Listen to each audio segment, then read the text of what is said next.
வணக்கம். உங்களோட வாழ்க்கையில சில பேர் மேல நீங்க உண்மையான அன்பையும் பாசத்தையும் அள்ளி அள்ளி கொட்டி கொடுத்துருப்பீங்க. ஆனா அவங்க என்ன பண்ணுவாங்கன்னா, உங்ககிட்ட தேவைகள் இருக்கிற வரைக்கும் உங்ககிட்ட சூப்பரா பேசுவாங்க, நல்லா நடந்துக்குவாங்க. நீங்க இல்லாம அவங்க இல்ல அப்படிங்கிற மாதிரி அந்த அளவுக்கு நெருக்கமா உங்களுடைய உறவுகள பலப்படுத்தி வச்சிருந்திருப்பாங்க. ஒரு கட்டத்துக்கு மேல என்ன பண்ணியிருப்பாங்கன்னா, உங்ககிட்ட அவங்களுடைய தேவைகள் முடிஞ்சு போனதுக்கு அப்புறம் டாட்டா பாய் பாய் வச்சுட்டு கழட்டி விட்டுட்டு போய்க்கிட்டே இருப்பாங்க.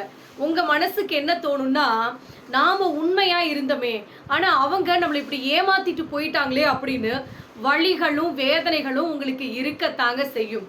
ஆனா ஒரே ஒரு விஷயத்த மட்டும் மறந்து போயிடாதீங்க. உண்மையான உள்ளத்த காயப்படுத்தினவங்க அது யாரா வேணாலும் இருக்கட்டுங்க. கண்டிப்பா சொல்றேன்.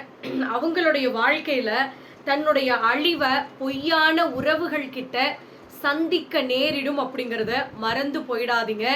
இங்க கர்மா, காலம் இதெல்லாம் இருக்கா, பொய்யா அப்படின்னு நெறைய பேருக்கு கேள்விகள் இருக்கலாம். ஆனா ஒரே ஒரு விஷயம் தாங்க. நீங்க இன்னைக்கு யாரோ ஒருத்தருக்கு எந்த விஷயத்த செய்றீங்களோ, அதை விட பல மடங்கு உங்கள தேடி அதே விஷயம் யாரோ ஒருத்தர் மூலமா வந்து சேரும் அப்படிங்கிறத என்னைக்குமே மறந்து போயிடாதீங்க. என்னைக்குமே நீங்க அந்த கடவுளுக்கு பயப்படுங்க. நீங்க யாருக்கு பயப்படுங்க, பயப்படாதீங்க. அது அடுத்த பட்சம். உங்களுடைய மனசாட்சிக்கு நீங்க பயப்படுங்க.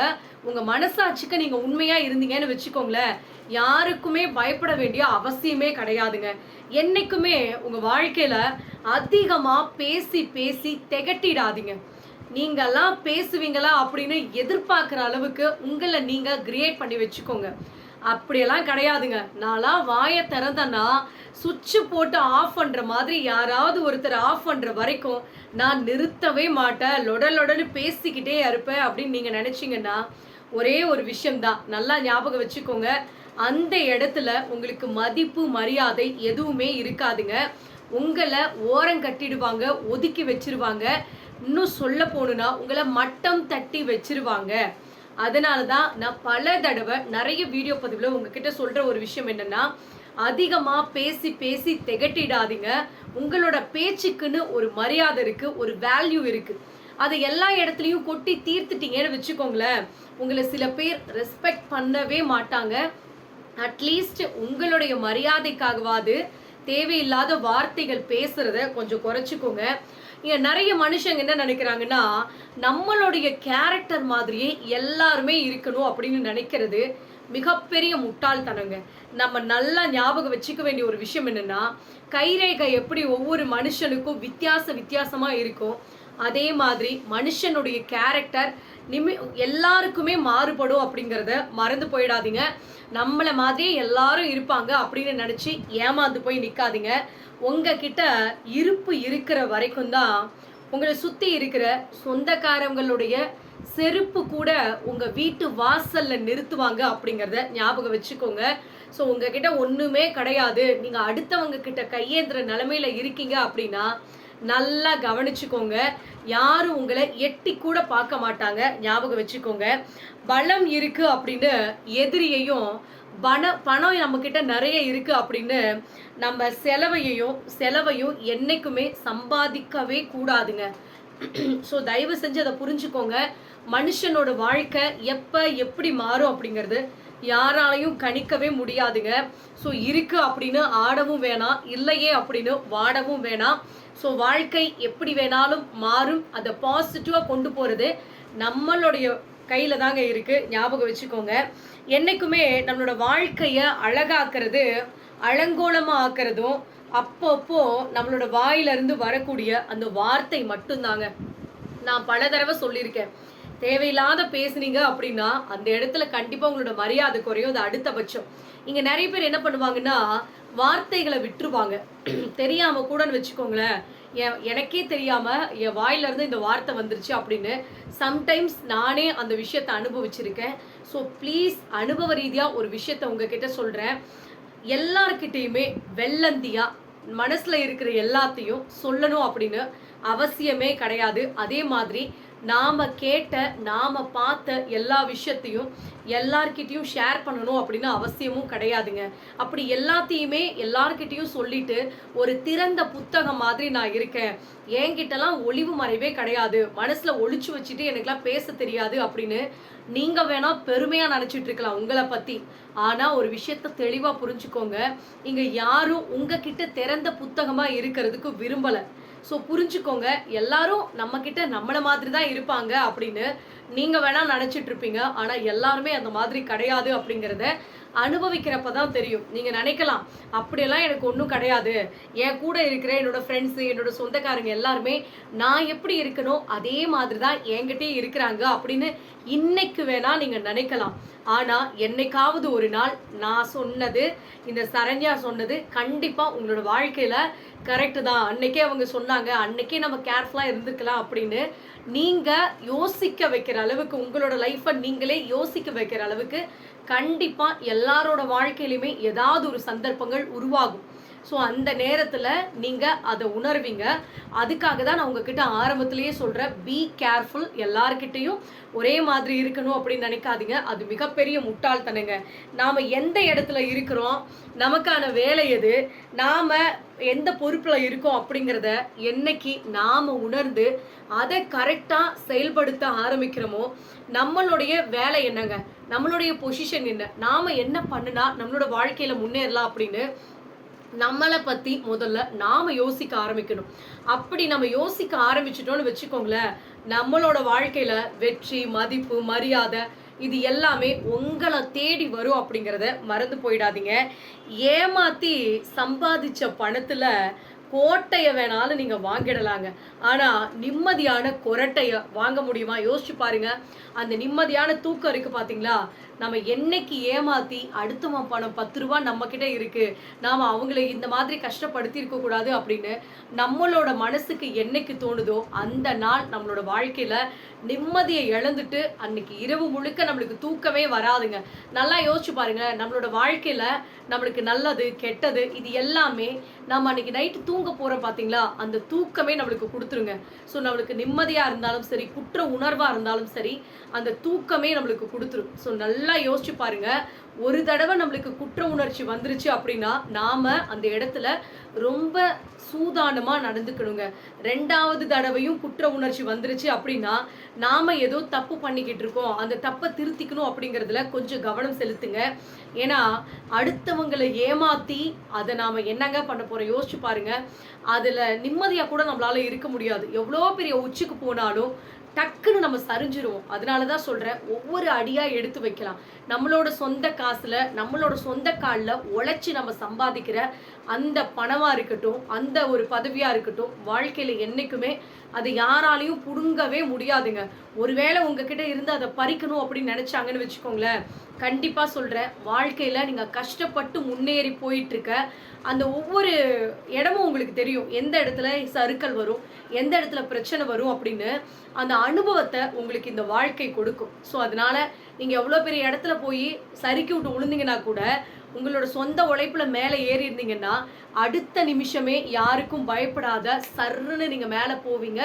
அதை எழுதி வச்சுக்கோங்க. அதே மாதிரி வாழ்க்கையில எல்லாத்தையும் இழந்துட்டோம்பா, இதுக்கு மேல நமக்கு ஒண்ணுமே கிடையாது அப்படின்லாம் எதுவுமே கிடையாதுங்க. நல்லா ஞாபகம் வச்சுக்கோங்க.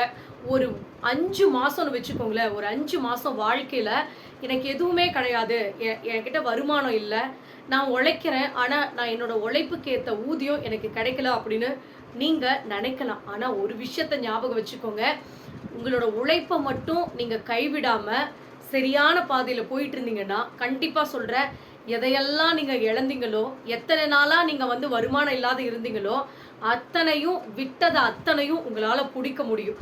அதுக்கு என்ன பண்ணணும் அப்படின்னா, உழைக்கணும், கஷ்டப்படணும். வாழ்க்கையில என்னைக்குமே போதுண்டா சாமி அப்படின்னு தயவு செஞ்சு உட்காராதீங்க. நம்மளால முடிகிற வரைக்கும் ஓடிக்கிட்டே இருக்கணுங்க. நல்லா கவனிச்சு பாருங்க. அந்த கடிகாரம் இருக்கு பாத்தீங்களா, அது ஓடிக்கிட்டே இருக்கிற வரைக்கும் தான் அதுக்கு மதிப்பு. அது நின்று போச்சுன்னா தூக்கி ஓரத்துல உட்கார வச்சிருவாங்க. அதே மாதிரிதான் மனுஷங்களா இருக்கிற நாமளும் யாரு முன்னாலையும் தயவு செஞ்சு சும்மா மட்டும் இருந்துராதீங்க. நான் சும்மா தான் இருக்கேன் அப்படின்னு உட்கார்ந்துக்கிட்டோம் எந்த ஒரு மாதிரி லேசினஸா அடுத்தவங்க முன்னால உங்களை காமிச்சுக்காதீங்க. இந்த நாட்கள் இருக்கு பார்த்தீங்களா, இந்த ஓடக்கூடிய ஒவ்வொரு நிமிஷமும் உங்களுக்கானது. தயவு செஞ்சு அதை வேஸ்ட் பண்ணிடாதீங்க. நீங்க அடுத்தவங்களுக்காக, அடுத்தவங்க முன்னால நீங்க ஓடுங்க, உழைங்க அப்படின்னு நான் சொல்ல கிடையாது. உங்களுக்காக உழைங்க. ஸோ இந்த நாள் இன்னைக்கு என்ன நாம யூஸ் பண்ணோம், என்ன பண்ணணும் அப்படிங்கிறத யோசிச்சு பாருங்க. அப்படி யோசிச்சு பார்த்தீங்கன்னு வச்சுக்கோங்களேன், உங்களுக்கே தெரியும் வாழ்க்கையில நாம இன்னும் எட்ட வேண்டிய தூரங்கள் நிறைய இருக்கு அப்படின்னு. அதுக்காக நீங்க உழைக்க ஆரம்பிச்சிருவீங்க. உதவி செய்யணும் அப்படின்னா அந்த இடத்துல அறிவு தேவையில்லைங்க. நல்ல இதயம் இருந்தா மட்டும் போதும். ஸோ நம்மளுக்கு அறிவில்ல, என்னால உதவி செய்ய முடியாது அப்படிலாம் நினைக்காதீங்க. நல்ல மனசு இருந்தாலே போதுங்க. நீங்க முன்னேறணும் அப்படின்னு முடிவு பண்ணிட்டீங்கன்னா என்னைக்குமே அடுத்தவங்கள பார்க்காதீங்க. அடுத்தவன் எவ்வளவு தூரம் ஓடி இருக்கான். சின்ன பிள்ளைங்கள பார்த்துருக்கீங்களா? ஓட்டப்பந்தயம் ஓடுறப்போ பக்கத்துல திரும்பி திரும்பி பார்த்துட்டு ஓடுவாங்க. ஸோ பின்னாடி இருக்கிறவன் முன்னாடி போயிடுவானோ அப்படிங்கிற பயத்திலேயே ஓடுவாங்க. ஸோ இவ்வளோ தூரம் வளர்ந்ததுக்கு அப்புறமும் நிறைய பேர் என்ன பண்ணுறாங்கன்னா, நம்ம பக்கத்து வீட்டுக்காரன் என்ன பண்ணுறான், நம்ம முன்னாடி வீட்டுக்காரன் என்ன பண்ணுறான், அவன் வாழ்க்கையில் ஜெயிச்சிட்டானா, இவன் முன்னேறிட்டானா அப்படின்னா அடுத்தவனை பார்த்து பார்த்து வயித்தெரிச்சல் படக்கூடிய உலகம் இன்னைக்கு முக்கால்வாசி அப்படிதாங்க இருக்குது. ஸோ ஒரே ஒரு விஷயந்தான், நீ முன்னேறணும் அப்படின்னு முயற்சி பண்ணுற அப்படின்னா என்னைக்குமே அடுத்தவனை எட்டி பார்க்கவே பார்க்காதீங்க. நீங்கள் உங்களோட முயற்சியில் ஓடிக்கிட்டே இருங்க. கண்டிப்பா சொல்றேன், ஒரு நாள் யாரும் எதிர்பார்க்காத அந்த உயரத்துல நீங்க இருப்பீங்க. அதை விட்டுட்டு திரும்பி திரும்பி பார்த்துக்கிட்டே இருந்தீங்கன்னு வச்சுக்கோங்களேன், வாழ்க்கையில கண்டிப்பா சொல்றேன் நம்மளால முன்னேறவே முடியாது. அதுவும் அடுத்தவன் முன்னேறத பார்த்து நம்ம பொறாமப்பட்டோம்னு வச்சுக்கோங்களேன், நம்மளால ஒரு அடி கூட எடுத்து வைக்க முடியாது. ஸோ தயவு செஞ்சு இதை புரிஞ்சுக்கோங்க. நம்பிக்கை வச்சவன் துரோகம் பண்ணிட்டானே அப்படின்னு உங்க மனசுக்குள்ள அப்படி கொதிச்சு போயிருக்கீங்க அப்படின்னா ஒரே ஒரு விஷயத்த ஞாபகம் வச்சுக்கோங்க. இதுக்காகலாம் டென்ஷன் ஆகாதீங்க. நீங்க வச்ச அந்த நம்பிக்கை தான் அவன் நம்பிக்கை துரோகி அப்படிங்கிறத உங்களுக்கு வெளிச்சம் போட்டு காமிச்சிருக்கு. ஸோ அட்லீஸ்ட் இப்போவாது இவனுடைய ரியல் கேரக்டர் என்னங்கிறத தெரிஞ்சுக்கிட்டோமே அப்படின்னு நினச்சிக்கிட்டு சந்தோஷப்பட்டுட்டு நீங்கள் போகணுமே தவிர, அதை விட்டுட்டு இவன் இப்படி பண்ணிட்டான் அப்படி பண்ணிட்டான் அப்படின்னு அடுத்தவனை பற்றி பேசுறதுனால இங்கே எதுவுமே மாற போகிறது கிடையாது. புரிஞ்சுக்கோங்க. கொடுத்தது பெருசு அப்படின்னா, நீங்கள் அடுத்தவங்களுக்கு கொடுத்தது பெருசு அப்படின்னா தயவு செஞ்சு அது கொஞ்சம் மறந்துடுங்க. நீங்க வாங்கினது சின்னதா இருந்தாலும் சரி, அதை மறக்கவே மறக்காதீங்க. ஸோ அதுதான் உங்களோட வாழ்க்கைக்கு நல்லது. புரிஞ்சுக்கோங்க. பாவ புண்ணியம் இருக்கு பாத்தீங்களா, அது இப்பயுமே பணத்தை நோக்கி பயணம் செய்யறாங்க பாத்தீங்களா, அவங்கெல்லாம் இந்த பாவம் புண்ணியத்தை பார்க்கறதே கிடையாதுங்க. நல்லா யோசிச்சு பாருங்களேன், நிறைய பேர் இருக்காங்க. ஸோ பணம் பணம் பணம்னு பணத்து பின்னால மட்டுமே ஓடக்கூடிய சில மனுஷங்க பாவம் புண்ணியம் பார்க்கறதே கிடையாது. நாளைக்கு ஃபியூச்சரில் அந்த பணத்து பின்னால் ஓடுனாங்களே பார்த்தீங்களா, அவங்களுக்கும் யாரும் பாவ புண்ணியம் பார்க்க மாட்டாங்க அப்படிங்கிறத புரிஞ்சுக்கோங்க. என்றைக்குமே நம்ம சொந்த காலில் நாம் நிற்கிறோம்ப்பா. யாரையும் நான் எதிர்பார்த்து இல்லை, நான் யார்கிட்டையும் அடிபணிஞ்சு போகணும் அப்படின்னு அவசியம் கிடையாது அப்படின்னு நீங்கள் நினைக்கலாம். அதுக்காக நீங்கள் எல்லாத்தையும் போய் அடிமையாக இருங்க அப்படின்னு நான் சொல்ல கிடையாதுங்க. உங்கள் சொந்த காலிலேயே நின்று உழைச்சி சம்பாதிச்சு எவ்வளோ பெரிய உயரத்தில் நீங்கள் இருந்தாலும் அடுத்தவங்களுக்கு மரியாதை கொடுக்கறத மட்டும் தயவு செஞ்சு குறைச்சிக்காதீங்க. ஏன்னா நம்ம சொந்த காலிலேயே நம்ம வளர்ந்து நின்று இருந்தாலும் நாம் செத்து போனதுக்கப்புறம் நம்ம காலால் நடந்து சுடுகாட்டுக்கு போக முடியாதுங்க. 4 பேர் நம்மளை தூக்கிட்டு தான் போய் அங்கே அடக்கம் பண்ணி ஆகணும். அதனால தான் சொல்கிறேன், நாம் மட்டும் இருந்தால் போதும் அப்படின்னு கர்வத்தில் ஆடணும் அப்படின்னா கடைசியில் நம்மளை தூக்கி போடுறதுக்கு கூட ஒருத்தரும் இருக்க மாட்டாங்க. ஸோ இருக்கிற வரைக்கும் உங்கள் கூட இருக்கிற மனுஷங்களாக மதிங்க. அதை விட்டுட்டு பணம் இருக்கிறவங்க கிட்ட ஒரு பேச்சு, இல்லாதவங்க கிட்ட ஒரு பேச்சு இப்படி பேசணும்னு வச்சுக்கோங்களேன், கடைசியில் நம்ம கஷ்டம்னு நிற்கும் போது அட்லீஸ்ட் எட்டி பார்க்க கூட ஒருத்தரும் இருக்க மாட்டாங்க. ஸோ புரிஞ்சுக்கோங்க. அதிகம் பேசிக்கிட்டே இருக்காங்க பார்த்தீங்களா, அந்த மனுஷங்க பேசும்போது கொஞ்சோண்டு பொய்யையும் கலந்து கலந்து பேசுவாங்க. கொஞ்சோண்டுன்னு சொல்கிறத விட அதிகமாகவே கொஞ்சம் கலப்படம் இருக்கத்தான் செய்யும். நான் கூட அதிகமாக பேசுவேன், ஆனால் பொய்யெல்லாம் பேச மாட்டேங்க. ஸோ நான் இது எதுக்காக இந்த இடத்துல சொல்கிறேன்னா, நிறைய இடத்துல நீங்கள் பேசிக்கிட்டே இருந்தீங்க அப்படின்னா, அதிகமாக பேசுகிறீங்க அப்படின்னா கண்டிப்பாக இவன் லூசு மாதிரி பேசுகிறா, இவன் ரொம்ப ஓவராக பேசுகிறா அப்படின்னு நிறைய கெட்ட பெயர் உங்களுக்கு கண்டிப்பாக வருங்க. அதனால தான் இப்போ வர வர வர வர நம்மளோட சேனலில் நான் ஒவ்வொரு விஷயத்தையும் உங்ககிட்ட சொல்லும்போது என்ன முதல்ல நான் அனலைஸ் பண்ணிக்கிட்டு எனக்கு முதல்ல அந்த விஷயத்தை அப்ளை பண்ணிவிட்டு அதுக்கப்புறம் தான் நான் உங்களுக்கே அந்த விஷயத்தை வந்து நான் ஷேர் பண்ணிகிட்ருக்கேன். அதனால தான் நான் ஸ்ட்ராங்காக ஒவ்வொரு நாளும் சொல்கிறேன். நான் சொல்கிற இந்த விஷயத்தை நீங்கள் ஃபாலோ பண்ணிங்கன்னா கண்டிப்பாக உங்களோட லைஃப்பில் ஒரு மிகப்பெரிய மாற்றம் இருக்கும் அப்படின்னு சொல்கிறேன்.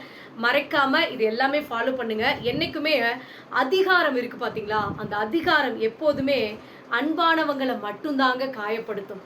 நல்லா யோசிச்சு பாருங்க. நான் சொல்கிறது கரெக்டுன்னு நினச்சிங்கன்னா மறக்காமல் நம்மளோட சேனலை லைக் பண்ணுங்கள், ஷேர் பண்ணுங்கள், சப்ஸ்கிரைப் பண்ணுங்கள். மறக்காமல் இது உங்களுக்கு பயனுள்ளதா இல்லையா, இல்லை உங்கள் வாழ்க்கையில் இப்படி ஏதாவது ஒரு சம்பவம் நடந்திருக்கா அப்படின்னு மறக்காமல் நீங்கள் கமெண்ட் பண்ணுங்கள். நன்றி, வணக்கம்.